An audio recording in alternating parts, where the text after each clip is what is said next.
Hello and welcome to Psych Sessions, conversations about teaching and stuff. I'm Garth Neufeld along with Eric Landrum, your podcast hosts. As the name implies, we center on conversations about teaching, but we often veer into other interesting topics, which is the in stuff. This is episode number 116, where Eric had the opportunity to interview Doug Woody, professor of psychological sciences at the University of Northern Colorado in Greenlee, Colorado.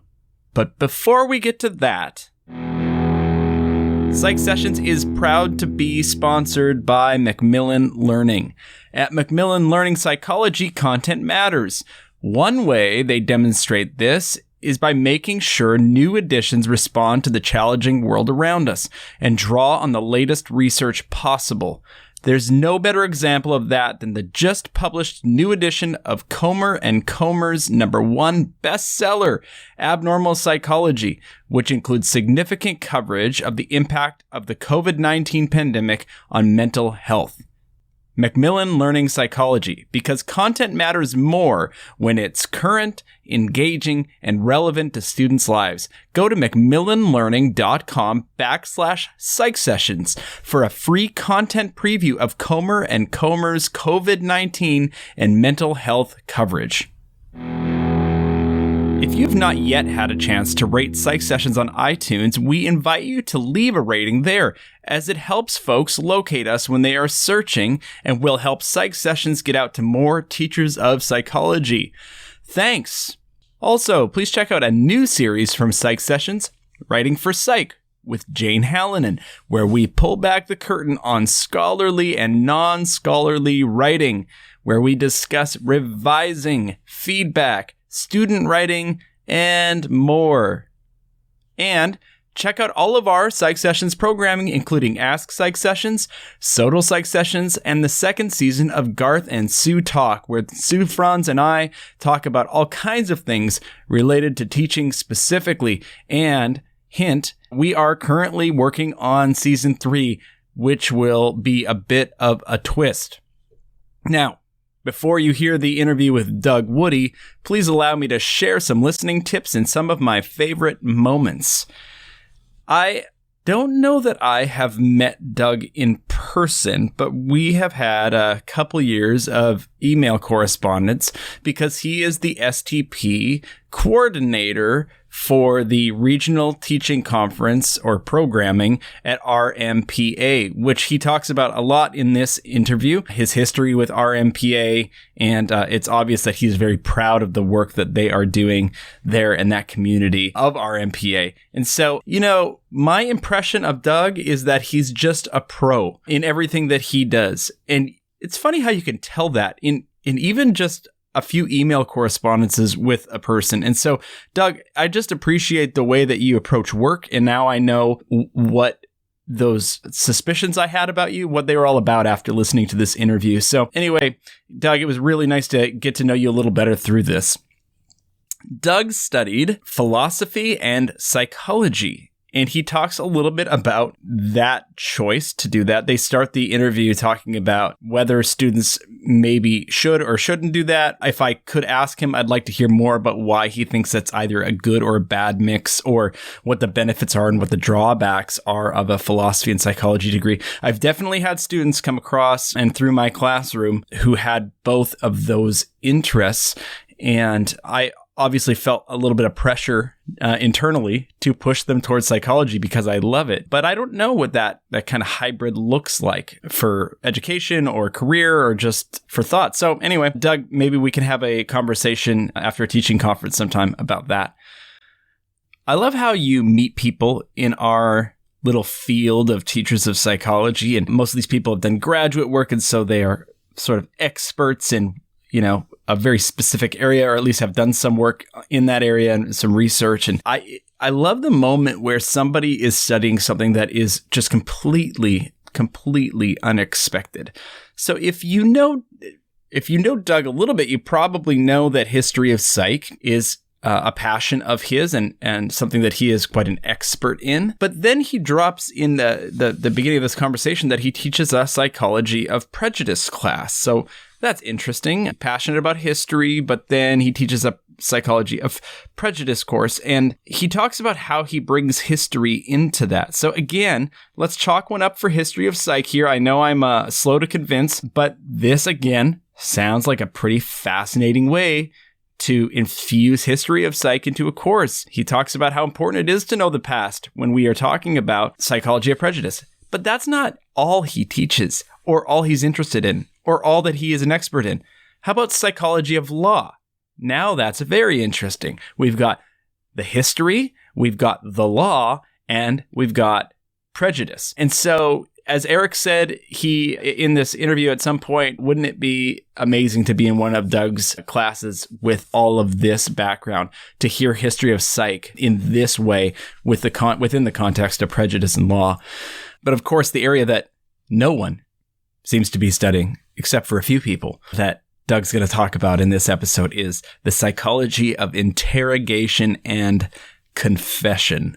What? Yeah, this is an area that Doug is passionate about, that he has lots of expertise in, and he is going to talk about that a little bit. In Doug's developmental past, he chose a tough academic road, and Eric points that out. But he followed his passions, and one of the things Doug says in this episode is that he suggests to students that they don't follow his example. I would like to push on that a little bit, because I think that there are times where, having that 5-year plan that they talk about is not a great fit for everyone, and that there are lots of opportunities with when you keep things a little more flexible. There maybe are a lot of opportunities that you might miss out on if you were too rigid with some 5-year plans. And so you'll have to make your own decision about that, but I would push back on that just a little bit. The truth is probably somewhere in the middle, or probably unique to certain individuals.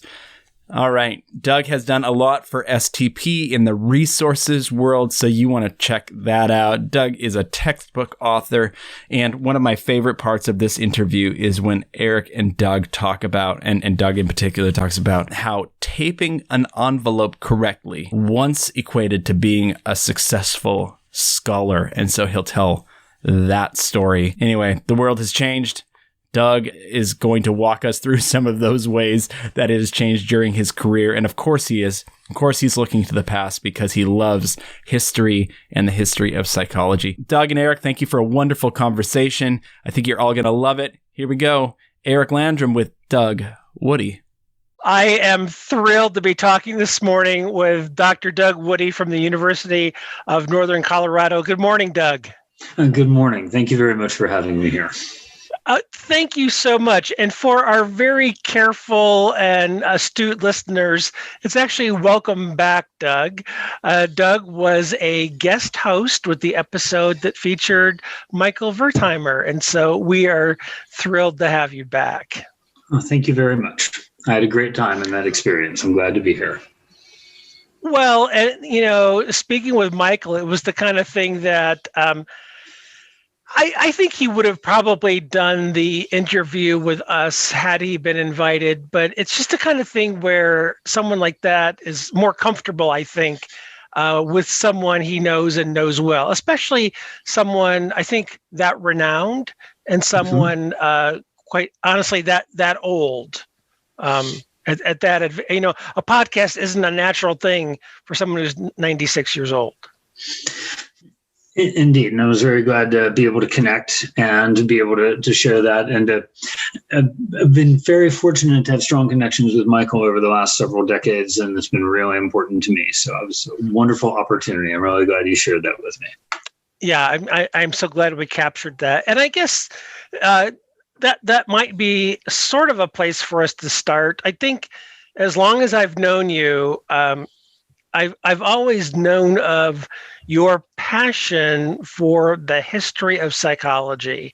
Would you mind sharing a little bit of that with our listeners, and maybe talk about what the source of that passion is and what you're particularly interested in? Because I know I've heard you talk about at RMPA, like certain projects you were working on, and what was the last time we talked? You were talking about a transcription of a talk you were tracking down, and you were sleuthing something, and you were really excited about it. I remember snippets of a conversation.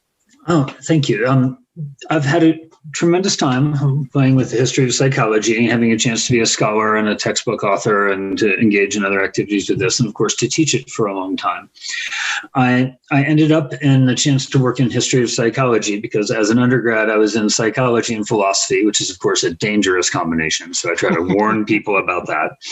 It was a dangerous combination.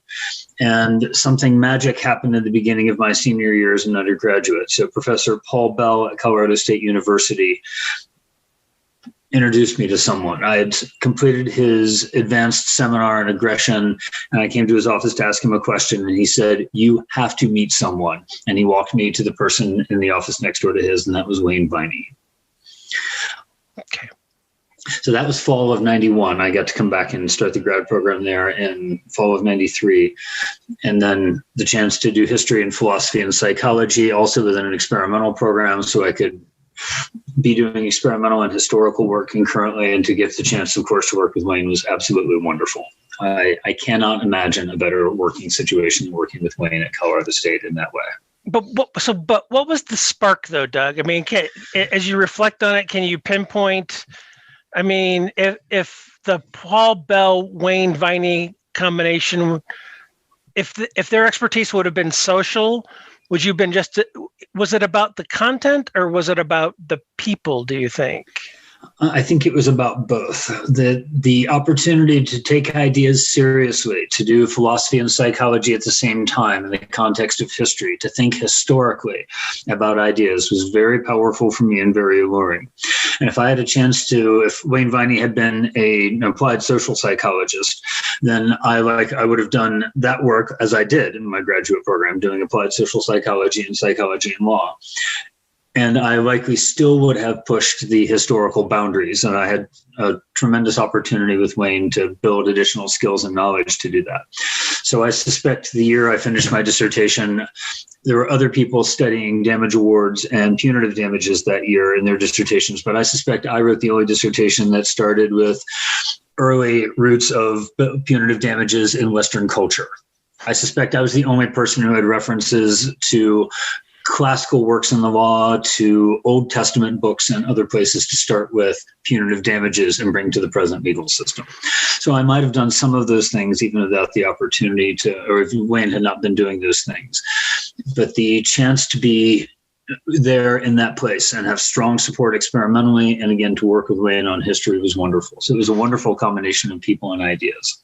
Did you have a passion for history before those moments of getting into psychology? I did, but I didn't see the relevance of history the way I do today. And that's been a journey that I don't think I've completed it. I'm still on that journey and having a better understanding of contemporary consequences of history and making those connections across history to the present and helping us understand the present. So a big transition for me in bringing the history of psychology into a variety of places and making it omnipresent really happened when I arrived at UNC in January of 2002, and I had a chance to teach psychology of prejudice. I had not realized the raw danger that can come from putting a historian of ideas into a psychology of prejudice classroom. Just the flat out terror that can be involved, or the general difficulties that can come up this way. That instead of looking only at contemporary issues, we try to see the roots of these, and that can help clarify where we are. If, for example, as is typical, when a lot of people coming out of American high schools have heard a version of American history that is knowingly, intentionally, and systematically biased, incomplete, and wrong. Again, incomplete and distorted. So it's hard for them to see the present. So when we talk about wealth inequality across races here in the US, I start with, well, of course, you know, because many of you have studied American history. So of course, you know that, which just to point out becomes a running gag in my class, because the realization is that people have, oh my goodness, maybe I didn't hear that. As you know, the United States built several model suburban communities called the Greens, all with green in their name. And of course, they were built with everyone's taxpayers' money, and they were whites only. And then we talk about mortgage lending, racial biases following World War II and access to government programs, and then racial biases in the formation of suburbs and so on. According to James Lowen, the percentage of suburbs created intentionally to be all white prior to about 1974 was 100. All of them. And if we don't see that history, then wealth inequality is hard to understand. Questions about biases in education, school options, and policing are hard to understand. So those perspectives have helped me expand what I get to do in history, and also to see it very strongly in our discipline. And again, tying our past into our present. So you've been leveraging that historical perspective for a long, long time, well before the urgency of embedding that in today's educational system. Yes, for a long time, and thinking very deeply about the roots of ideas.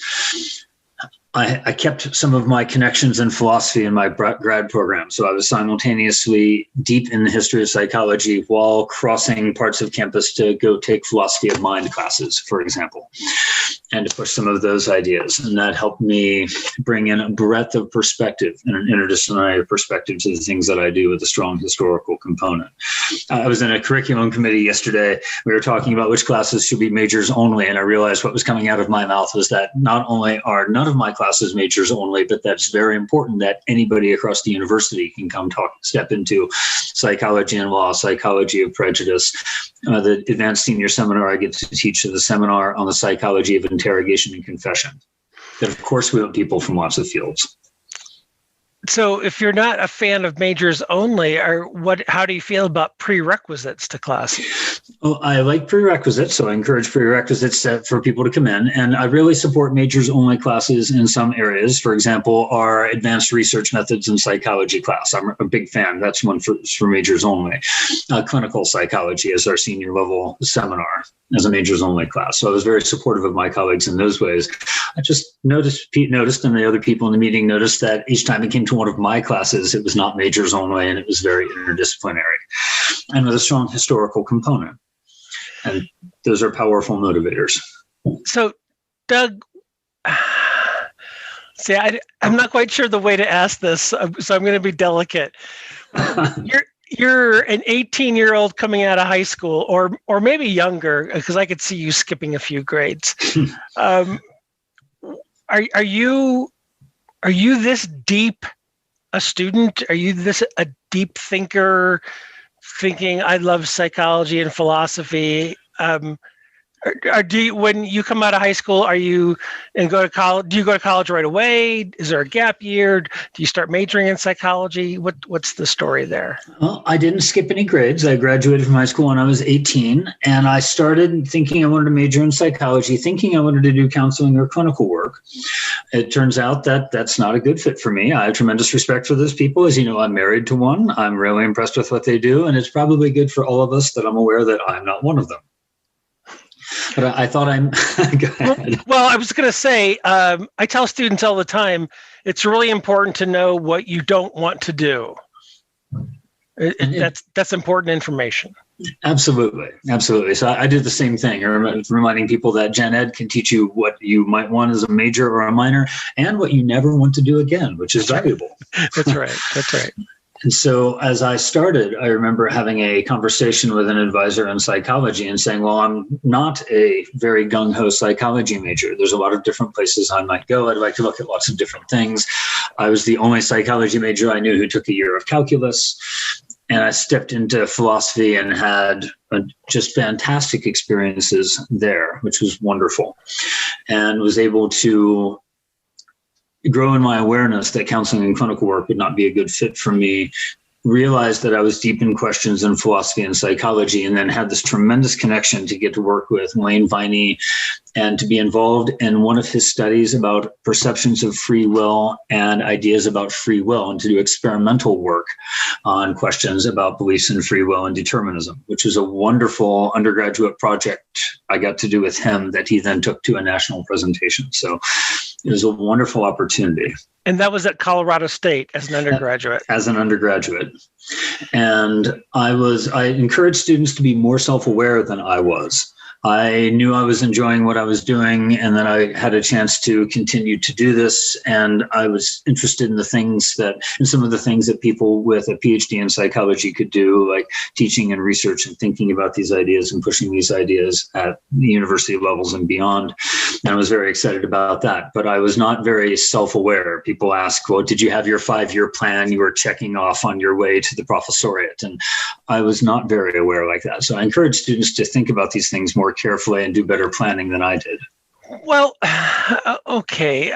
But you say that you weren't self-aware, but why did you take 2 semesters of calculus when you didn't have to? Well, I enjoyed thinking that way. Now I would be hard pressed to do more than a very, very simple derivative, but it was a powerful learning experience for me for not just thinking about change, but thinking about the change involved in change, thinking about dynamic change. And those ways of thinking were important to me, even if I did not become a math major or to follow those ideas. So were you considering being a math major at the time? So you took a couple classes? I was not considering being a major. I knew I was having a good time doing it, and it was a good fit for me.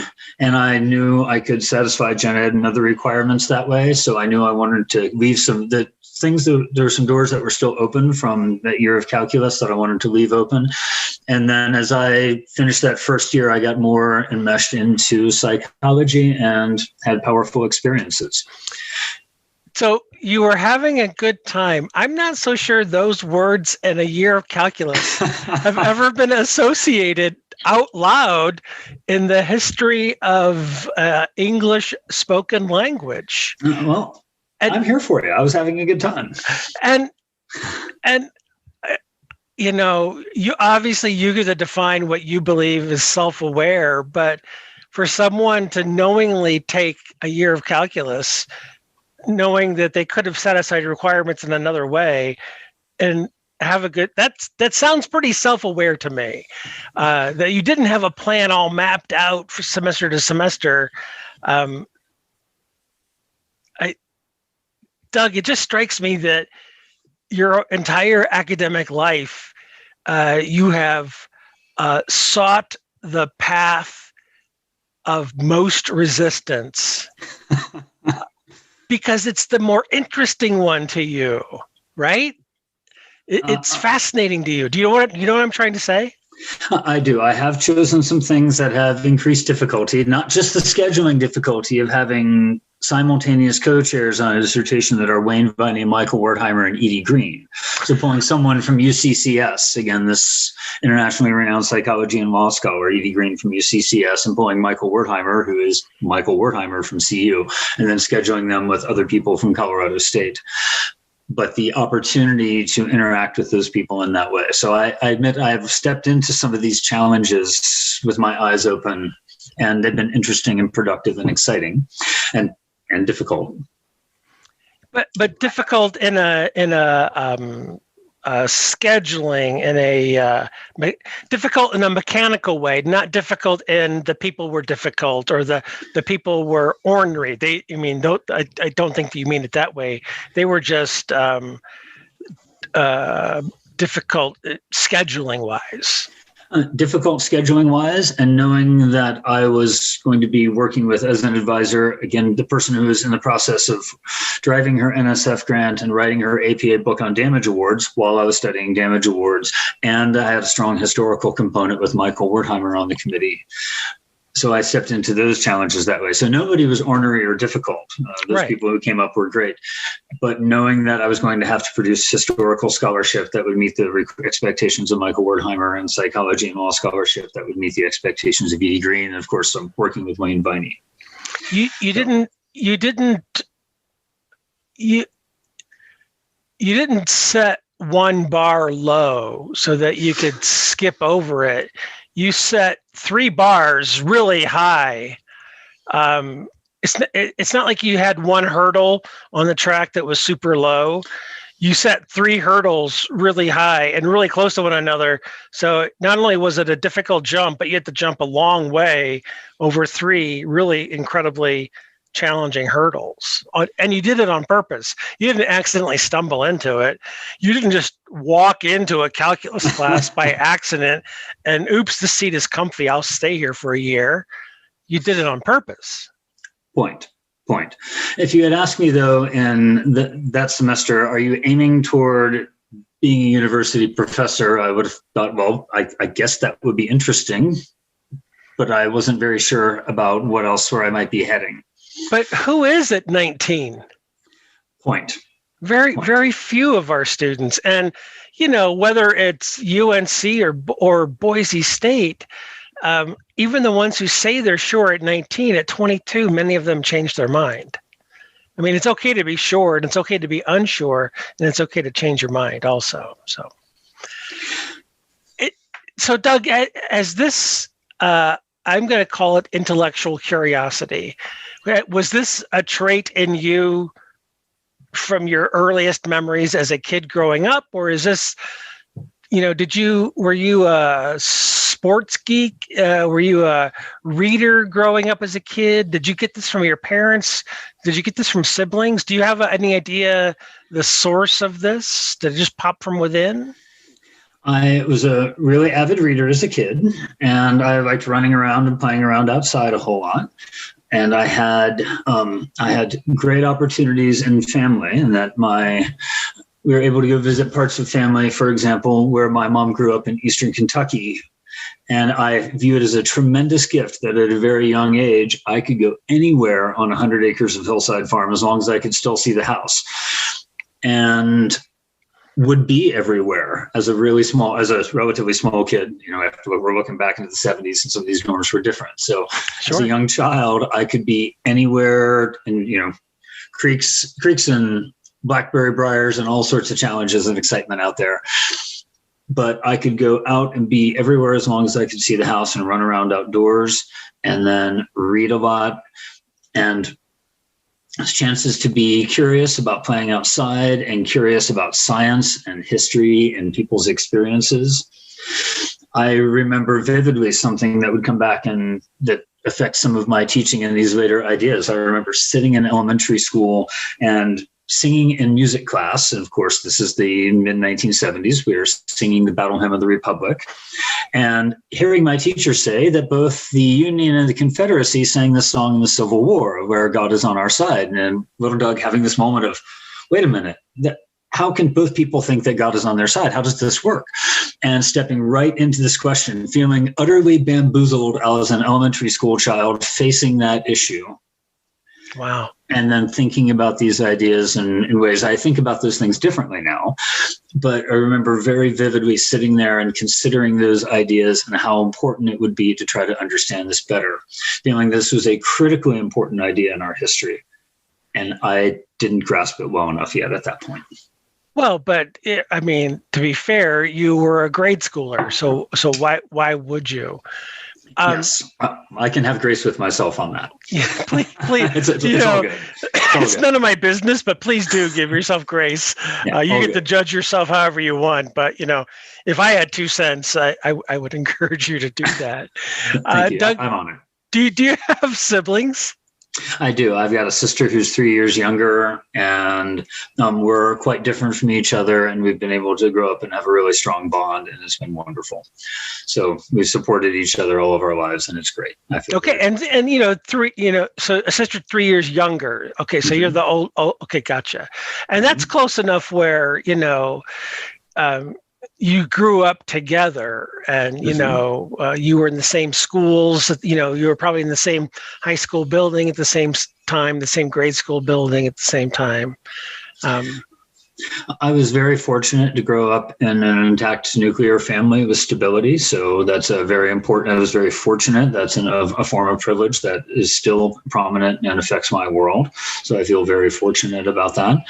And was able to grow up with a strong connection with my sister, where we were 3 grades apart. So we were in elementary school together, but the year I left what was called a junior high school was the year she arrived. So, we were not in the same building for junior high school or or high school, but we were near each other and knew a lot of the same teachers and could stay strongly connected that way. Doug, did you grow up in Colorado? I grew up in Beaver Creek, Ohio, a suburb of Dayton. Oh, okay. All right. And so a couple interesting features about that still show up sometimes in my work are that Beaver Creek is a suburb off the edge of Wright-Patterson Air Force Base. So a lot of my friends, Wright-Patterson, especially in the 80s, during the Reagan era and Star Wars, was where there was a whole lot of research and development. So a lot of my friends came and went in 2-year cycles, because they had parents who were Air Force, and a whole lot of Air Force science happened there. So my dad was civil service. My dad was a civilian scientist on the base, and a whole lot of the civilian and Air Force researchers lived near there. So there's a couple of suburbs around the base, and Beaver Creek is one of them. So it's a somewhat unique feature of growing up. I came out of it was a strong high school, and Gotcha. Yeah. A place where, in fact, my high school, the year I graduated, had more members of my senior class received Air Force ROTC scholarships than any other school in the country, which speaks to right there in the Air Force Base and a lot of civil service and Air Force parents doing science. So I had, again, tremendous opportunity, and I want to be really clear, a privilege that we all try to work to be aware of and increase our understanding of, strong privilege here in this.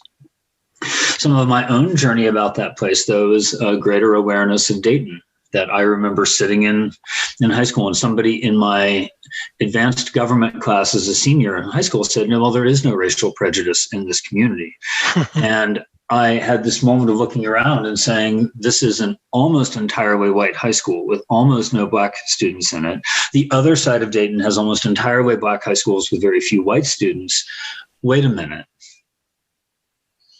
And then beginning to ask other questions and working on my own journey about privilege, diversity, equity, and inclusion, which is, of course, a journey I'm still on. Well, and, that's pretty insightful for, 16, 17-year-olds in the midst of that environment to recognize that, A, and then B, to speak out about it, like you, I'm on that exact same journey, and I am admittedly late to my recognition of my privilege and my acknowledgement and working on it. But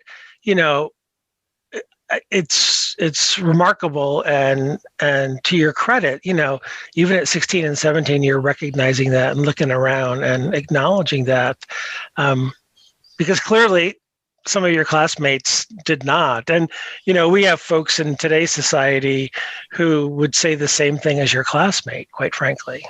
Oh, yes. And I remember the classmate getting support from a teacher in that context, and me feeling very bamboozled about this at the time and thinking about it, not understanding very well.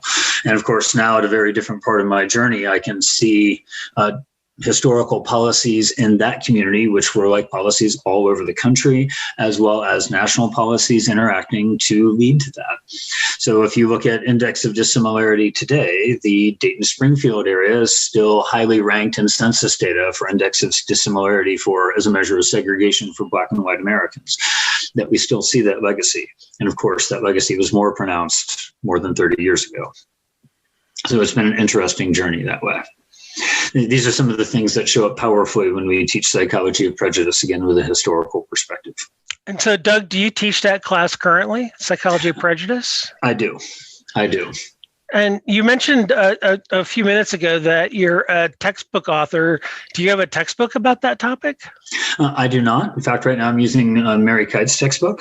Okay. So that's powerful. I'm a textbook author with Wayne Viney in History of Psychology. That's been with Brett King also until the last edition, and then the upcoming editions. Now it's Wayne and I. And so we're having a very good time with that, where we just, in fact, started on the 7th edition and substantial revisions from the 6th. And the 6th was a set of substantial revisions from the 5th. So it's all very exciting. So we're having a good time with that. So these ideas are getting more prominent in successive editions of the textbook. We're very excited. What courses do you teach currently at UNC? So I teach psychology of prejudice and then also psychology and law, which of course has a strong historical component as well as contemporary components. I get to teach the history and systems class in psychology for graduate students and advanced undergraduates. I teach the doctoral level social psychology class and occasionally undergraduate social psychology classes. And then I've been able to pioneer 2 different special topics classes at UNC. One is one that is taught as a regular course across the country, which is psychology of religion, which is a wonderful experience. Wow. And then recently I pioneered a class, and if there is another one like it at the undergraduate level in the US, I've not been able to find it. We taught the seminar in the psychology of interrogation and confession.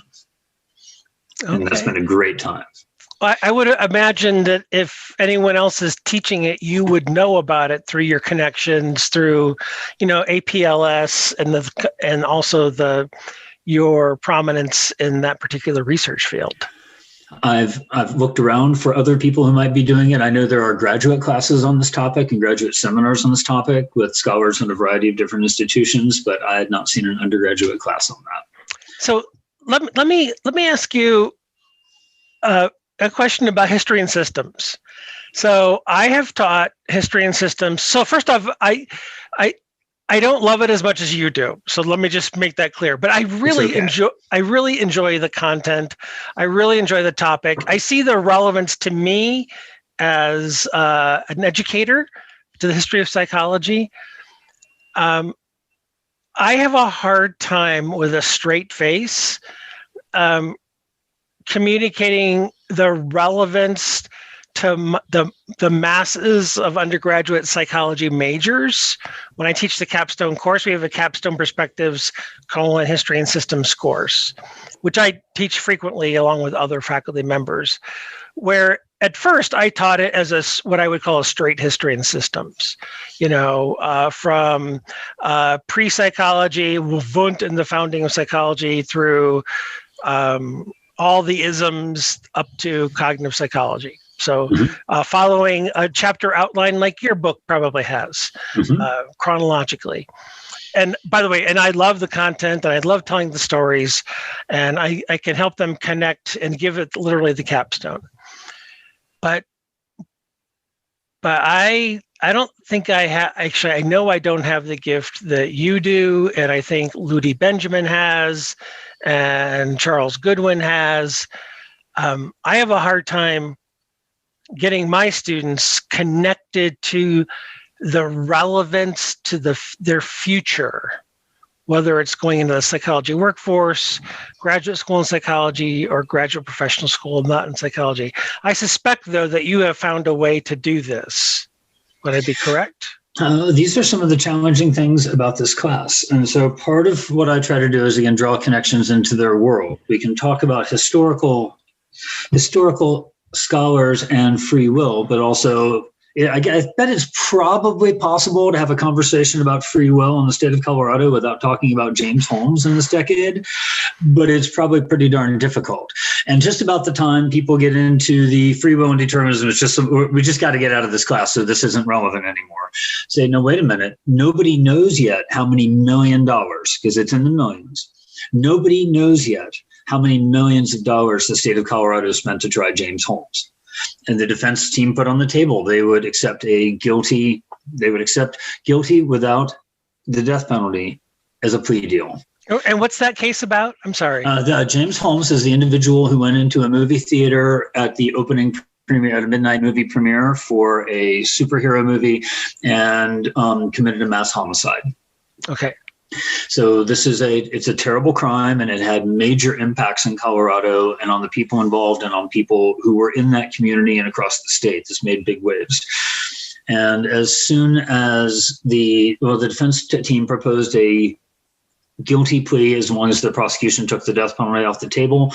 When the prosecution wanted to leave the death penalty on the table, the defense launched what they called a vigorous mental health defense. So the big question is whether he was not guilty by reason of insanity or guilty. That was the first question. And then if he was convicted, then there would be a death penalty question.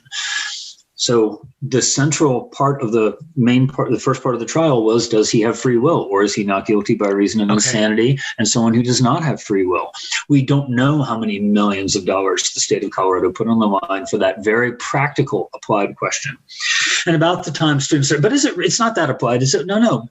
You know what Titchener's perspective, Edward Bradford Titchener is an early psychologist. What did he say about free will?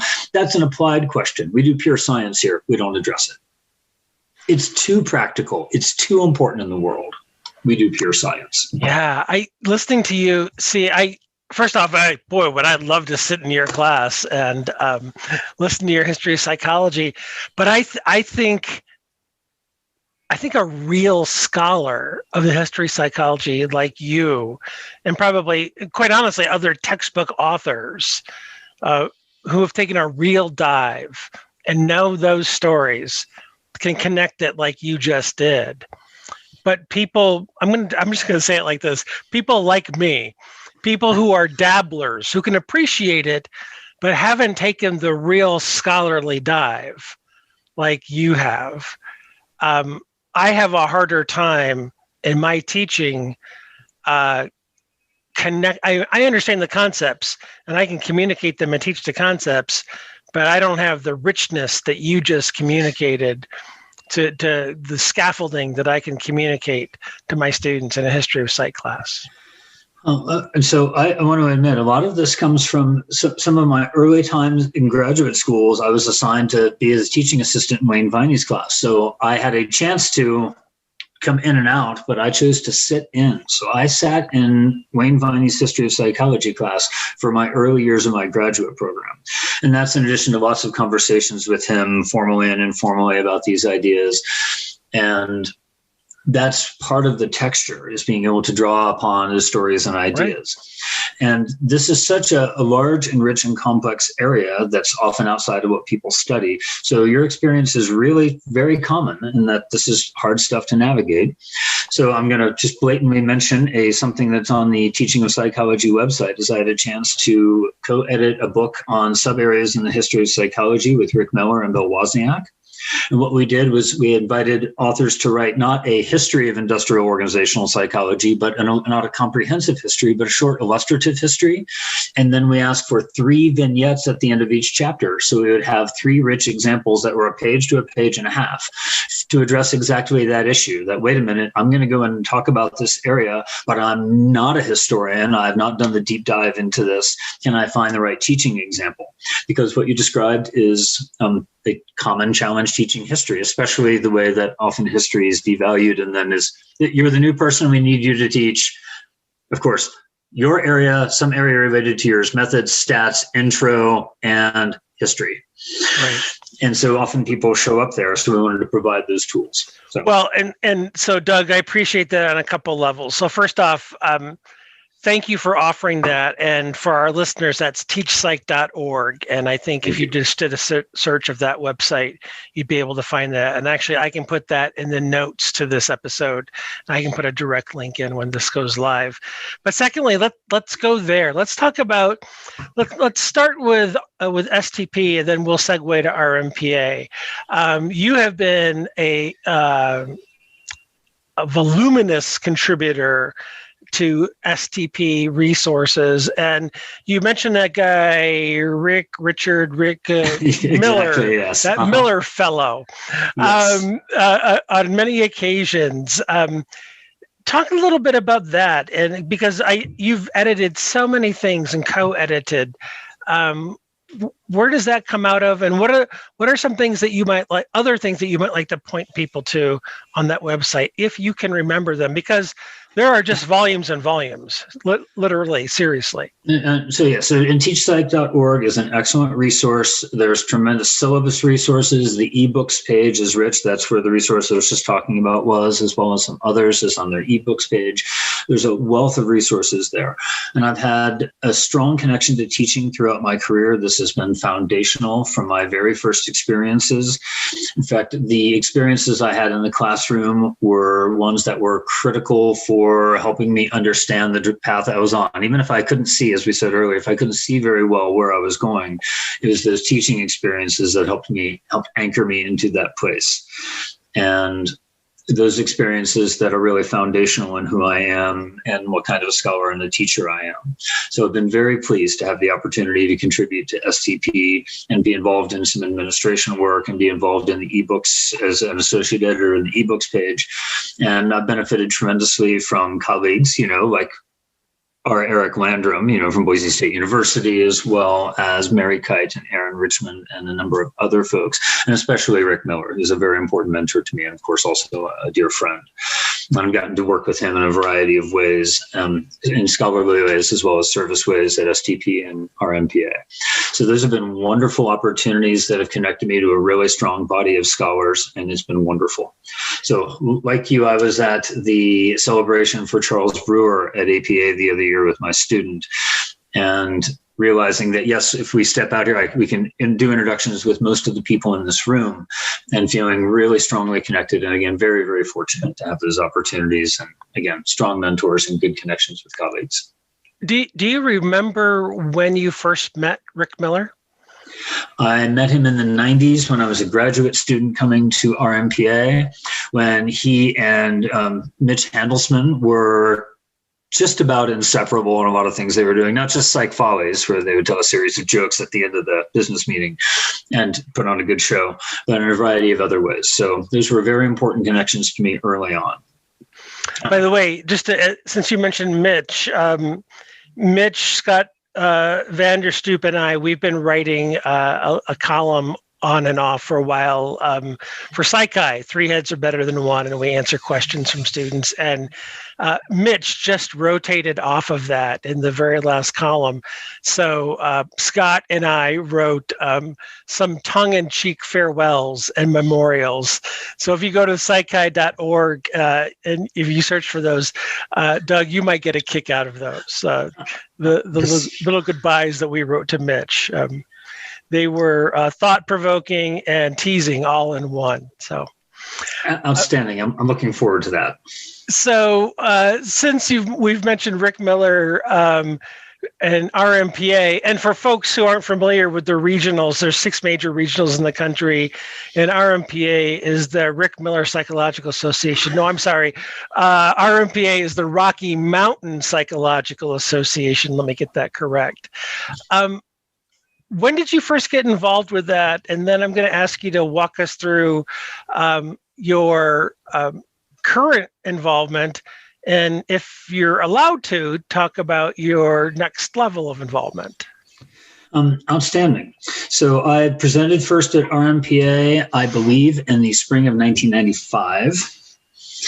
And I remember being appropriately puckered and intimidated, and that the very first presentation I saw was a student who presented alongside of Bernie Spilka from DU, who has been an active RMPA contributor for decades. I recently, so I'm going to give a punchline here for where we're going on RMPA. I recently transitioned out of my teaching conference coordinator role, which we can talk about here in a moment, into archivist and historian. So I visited Bernie Spilka at his home in Denver to get historical documents from RMPA.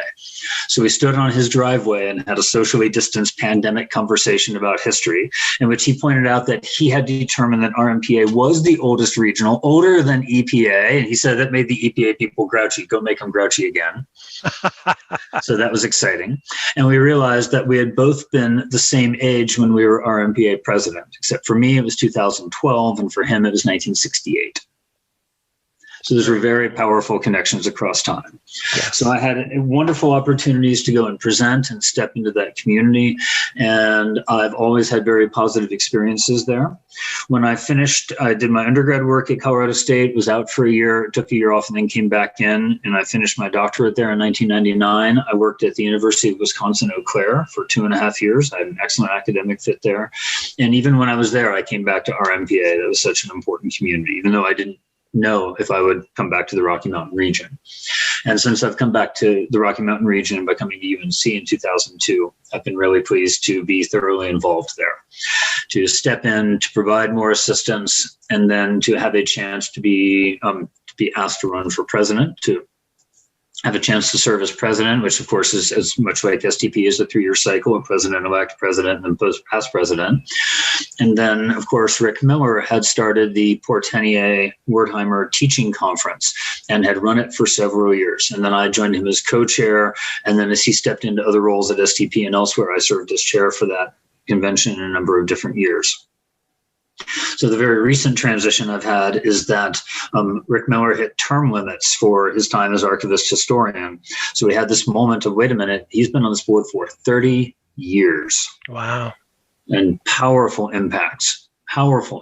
Again, arguably the most impactful service member. Again, Bernard Spilk is the only other person that we could talk about with that possibility, I believe. And tremendous impacts. So this chance to step into the teaching coordinator role and then move as he hit term limits into the archivist historian role, which aligns then with some of the other historical scholarship that I do, has been a tremendous opportunity this way. So I'm very grateful for Rick and also for very broadly for RMPA. I'll just say, having been associated with a number of different organizations, this is one that would really fit me well and a place that I'm very pleased and honored to be involved in the leadership consistently. And it's been wonderful. Well, and I guess for what it's worth, it's one that I've been associated with for quite some time as well. I was honored to serve as the Psychi representative for the Rocky Mountain region. And then I too was elected RMP president and served the 3-year cycle. And I'm immensely proud of that organization for a number of reasons. They serve students within the Rocky Mountain region incredibly well. I'm also really proud at how they have stepped up. And I want to say in the last 5 to 7 years, modernized in many ways from paper and pencil cash organization to an electronic modernized organization, whether it's from registration processes to programs to on-site and doing innovative programming and taking chances. And that's difficult for some conferences, and and not just because of me, but the RMPA board, an executive committee continues to do that. And, it's going to be difficult coming out of a pandemic and having to cancel a couple of cycles. I hope they're going to be okay. I also hope so. Again, I have tremendous faith in the membership and also in the executive committee. And as you said, there's been a real source of innovation and people really moving forward and trying to do so carefully, with a lot of foresight, but it's been very productive, and I've been really honored. This is a very important part of my service across my career. I've been really honored to be part of this organization. And as you note, that transition from paper to electronic is difficult at best. I will admit that when I served as awards chair for STP, I was the awards chair who, in my 3-year cycle, who took it from a paper process where you drove your large vehicle to a shipping place and then mailed physical boxes of material to reviewers, so large boxes of material to reviewers, to an entirely online process. And without further elaboration, I will say that is indeed challenging, that paper to electronic transition. I'll just leave it at that. Well, and, it's only because of the pandemic that Boise State this past year, for the first time, allowed the promotion and tenure process to go online. We were still doing 3-ring binders in 2019 because we thought the documents had to be secure. We had binder 1 and binder 2, and we had instructions for the tabs. I mean, we were that anal retentive until last year when the pandemic said we couldn't have people coming into one room with locked drawers and touching these materials. And we finally got our act together to figure out, you really can secure Google Drive and make it password protected. I know, Eric, you spent much of your career on the cutting edge of technology, which I know a couple of decades ago didn't seem so cutting edge to our eyes now. But I know you've been at the cutting edge to the whole time. I know I've always been able to count on you for having the really cool, usable next tool in your hand. And surely that was a frustrating process to watch. Well, it's only frustrating because what I'm describing is not cutting edge. A Google Drive folder with a password is not cutting edge. And to make people go to Staples or Office Max and buy, binders with dividers and, plastic inserts, for their Vita, and, the finest technology of the 19th century, for their CV. It was a throwback. Let's just put it that way. And we should make it easier for people whenever we can. It's already arduous enough to submit to a conference or to submit your promotion and tenure materials. Why do we have to make extra steps, on purpose? And these transitions now have become, in many places, so deeply set that they're hard to see back, where students did these, wait, how on earth did this work when you didn't just click to submit your paper? And trying to explain the archaic approaches. Well, and I'm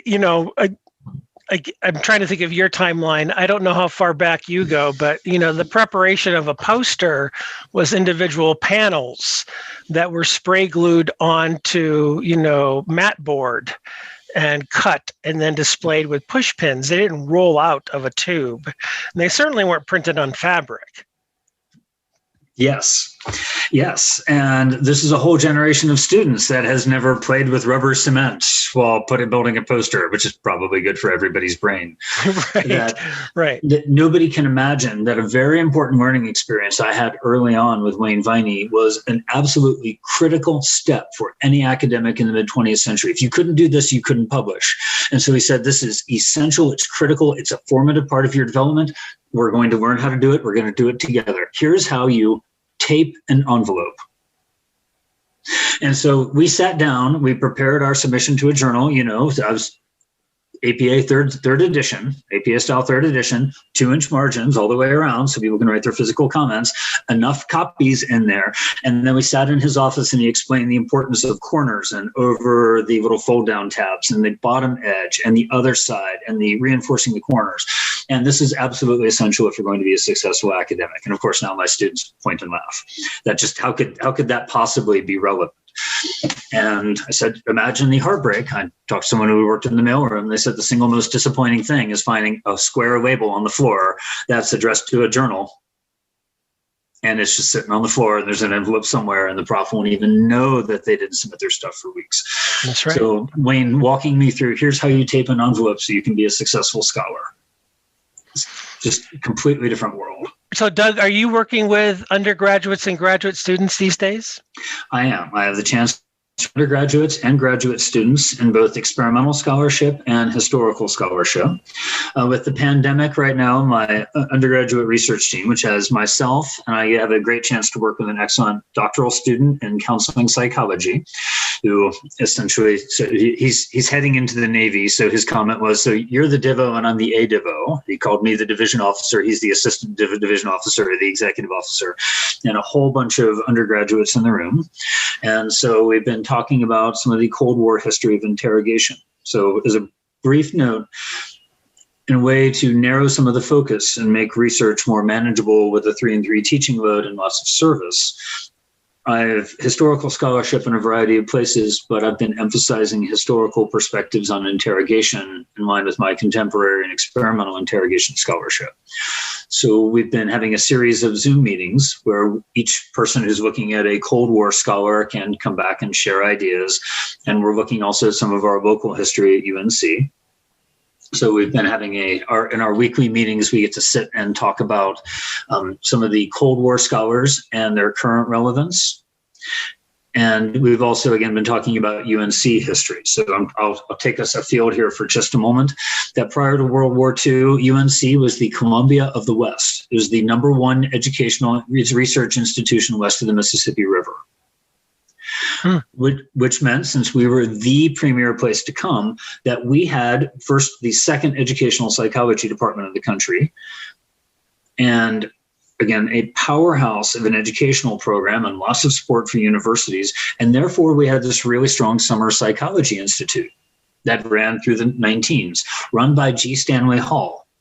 So here at UNC, we had G. Stanley Hall, and he invited a wide range of people, Lightmer Whitmer, Louis Terman, H.H. Goddard, David Starr Jordan, who was president of Stanford University, all taught in our summer institutes. And so, of course, remember, this is a place that history plays out. These are luminaries in psychology, so they're pursuing psychology's goals from 100 years ago, which are largely our society's goals from 100 years ago. So what are our summer institutes? They're a who's who of psychology, and which is also a who's who of scientific racism and eugenics. Right here at UNC. And so we are talking about those issues. We are looking at the original documents out of our archives. We are walking into those details. And then the students all voted this week. I asked if we should do it. So I had a lot of support from Austin Hamilton, who's the doc student, and other people who cheered and said, yes, let's do it. So they just agreed we are going to have one face-to-face meeting this semester during the pandemic. We are going to have a socially distanced, mask-wearing meeting where we arrive on the old part of campus and we walk around looking to find the places, trying to find the places where those photos were taken so we can recreate the photos of famous psychologists on our campus and then charge into the places where they taught and see if we can have those experiences. The other year, I got to do archival work at Clark, so I got to walk around where Freud had visited. I got to follow what I believe to be the James and Freud walking path when James and Freud went for a walk at the end of the meeting, and we're going to do something similar here. So I understand we may end up invading, for example, a cubicle farm of accountants or something, what used to be a classroom 120 years ago and has now been repurposed. But we're going to try it, and the students are excited. I'm going to be in period clothing. I don't know if anybody else will, but we're going to make history come alive this way and go recreate these things on our own campus. You're never bored, are you? I try. If I feel bored, I try to find something fun and exciting to do and go have a good time. But I'm being serious. You live a rich life of the mind. I feel very fortunate that way. Yes. But I mean, I'm being completely serious. You live the life of ideas, and you get excited about reliving those steps and thinking about those famous scholars who were on your campus, and you could look for the transcripts and have the students find old photos of maybe when they were on your campus, but you don't want to stop there. You want to retrace their steps. You want to dress up in period clothing. You want to rewalk the path. You don't want the hurdle set low. You want to set the hurdle high, and you don't want to talk the talk. You want to walk the walk, literally. Very literally in this case. It's a wonderful opportunity to do this, to live our local history. And like so many areas of psychology, this is a local history that is not widely known on our campus. Is there a way that there is, and I'm sorry, this is kind of where my brain goes. Is there a way that there's an outlet for that? Can you video record that? Can you have your students share their reflections about that? I mean, not everything has to be recorded and shared, and not everything has to be turned into a podcast. I get it. But, there's a real richness there. I mean, I'm geeking out a little bit. I mean, it's a really cool idea. Is there something that, maybe it's not a publication, maybe it's a blog or a series of short reflections that maybe it's not even public. Maybe students just reflect and that's good enough. Well, I've been wrestling with those questions about what to do with this history that has an impact locally that I believe this could also be an important historical note that reaches to scholars elsewhere. But I think there's a very strong local role of history. So trying to figure out what's the best way to approach that has been one of the questions I've been wrestling with recently. So in fact, just yesterday, I stepped in to look at some of the works at Stanford for how do they address some of these issues in their history? How do they do local history on David Starr Jordan in this work?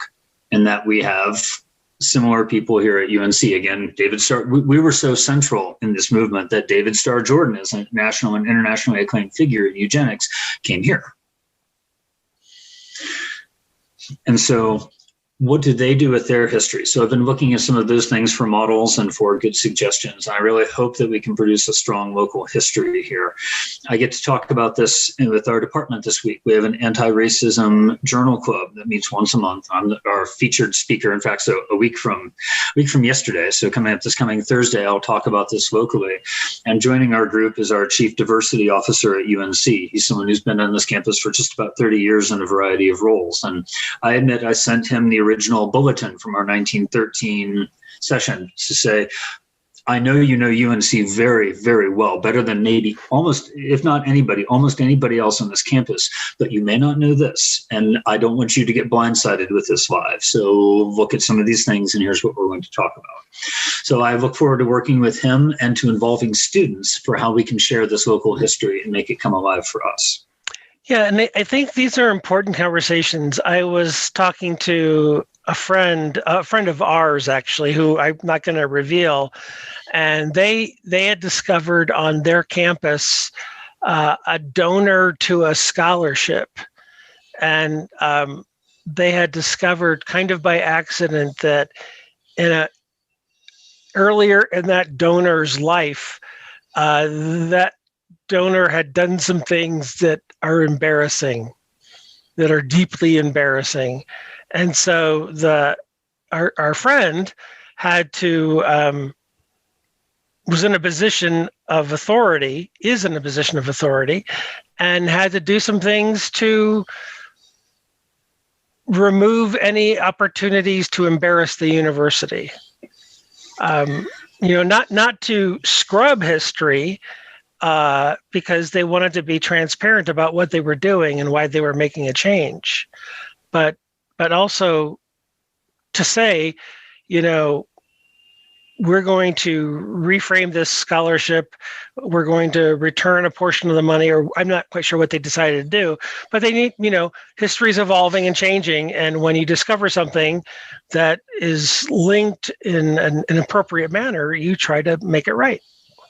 Absolutely. And you said it really well, not scrubbing history, but presenting history as justified by the scholarship. And then deciding not scrubbing the history, but perhaps we want to change the way we celebrate or don't celebrate some people.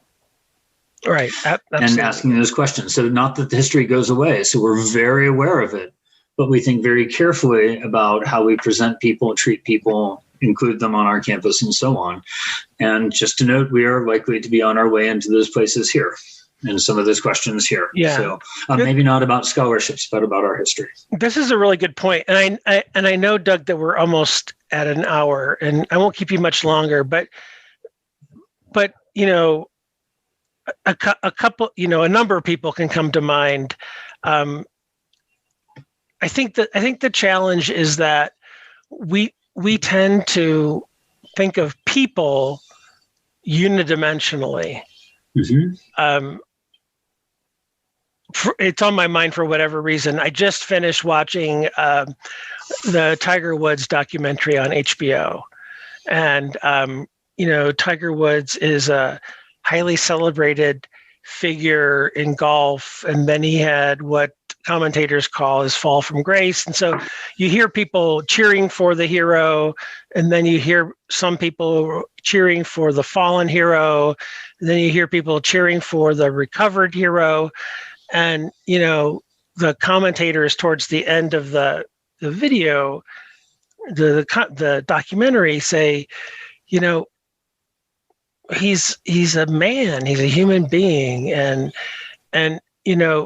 we put him on a pedestal, and you don't understand the multidimensional nature. We asked too much of him to begin with. And then, I don't know, from what you were just saying, it struck me, David Starr, first off, I don't know anything about his past, but clearly he did some things in his past as a leader that were beneficial to some units in educational history. Mm-hmm. And clearly, from what I'm inferring from what you said, had some abhorrent beliefs about individuals that were harmful and hurtful. So I think it's hard for us as human beings to hold the, we want to put people in one bucket or the other, and we can't hold a person can have good aspects and negative beliefs and negative aspects at the same time. Absolutely. And history is very hard this way. We do not find two-dimensional cardboard heroes and villains. We find very rich textured people.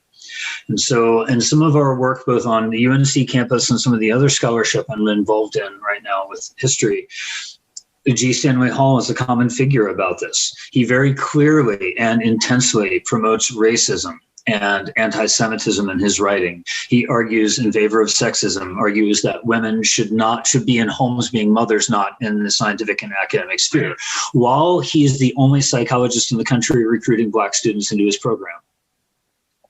Right. While the two Japanese people are in that famous photo of Clark, two Japanese psychologists who both worked with Hall. The first person to come from China to study psychology in the United States worked with Hall. He worked with Hosea Moses. He hired Jewish people in his department. He worked with Hosea Moses. And without tipping our hand, a student I'm working with found clear evidence of Hall's support for Moses and that it transcended even what we have seen so far. I'll just say that Moses got hired as Morse. He changed his name, hid his identity, and got hired. And he had to show his PhD to get hired. The letters in the Clark archives of him writing to Hall and saying they want to hire Morse, but they want to see the PhD. And the PhD says, Moses, what do we do? And the student I'm working with and I have found what Hall did. I'll give the hint. It said Morse when it got to South Carolina.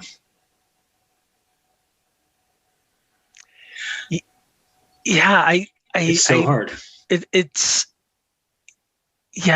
As human beings, we have a hard time holding. I don't know if that's fundamental attribution error. I don't know what that is. That we have a hard time holding the complexity of others. We can't see. We want to bucketize isn't a word, but we want to put them in a bucket. Mm-hmm.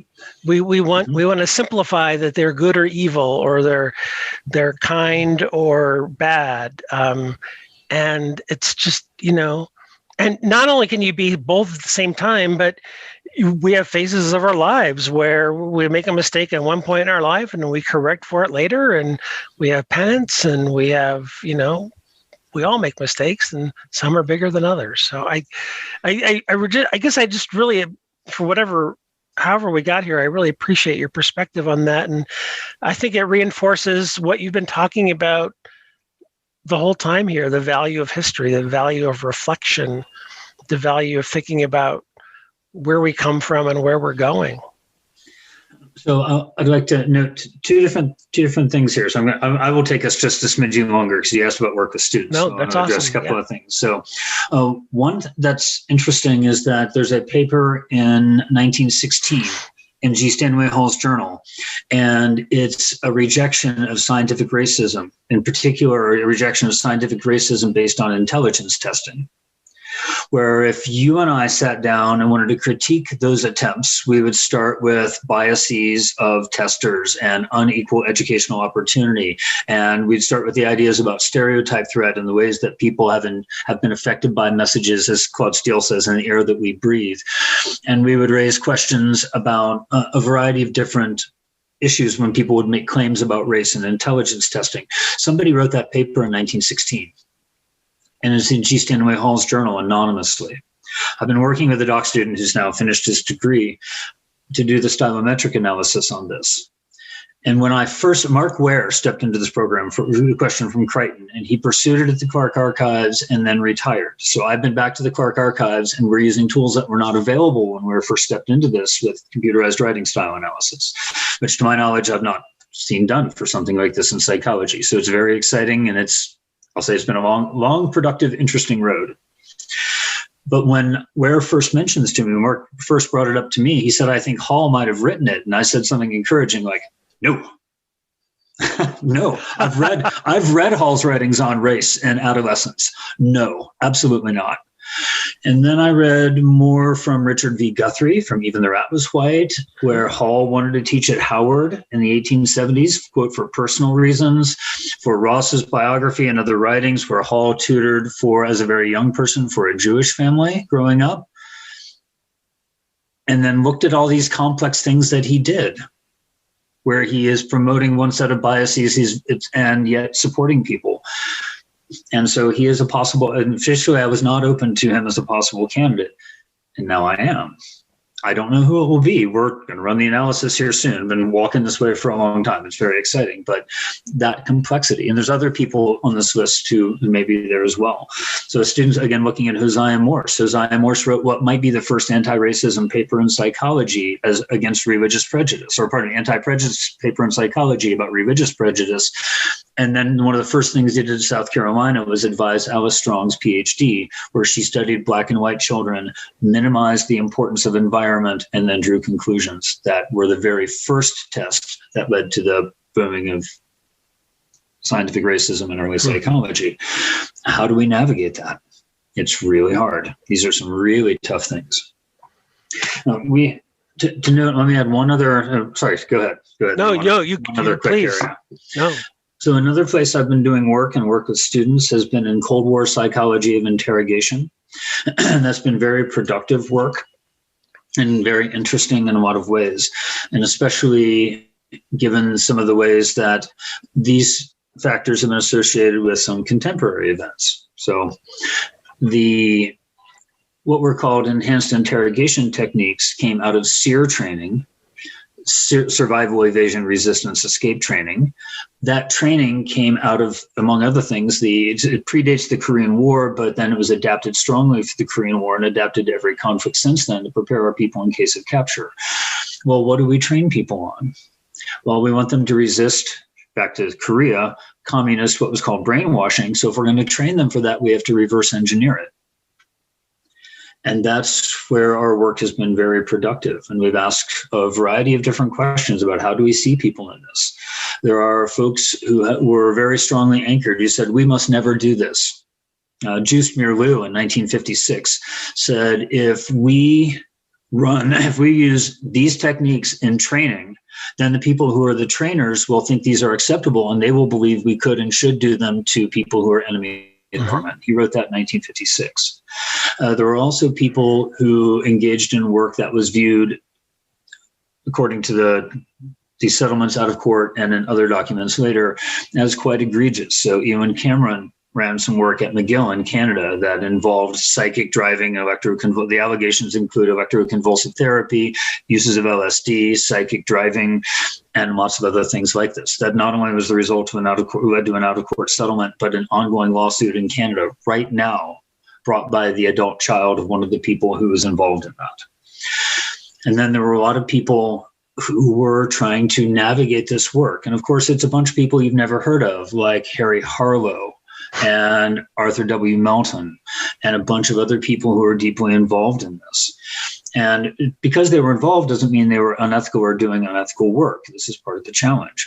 They were working at a very difficult time. Wayne Viney at one point said, can anyone alive today really imagine the 1950s?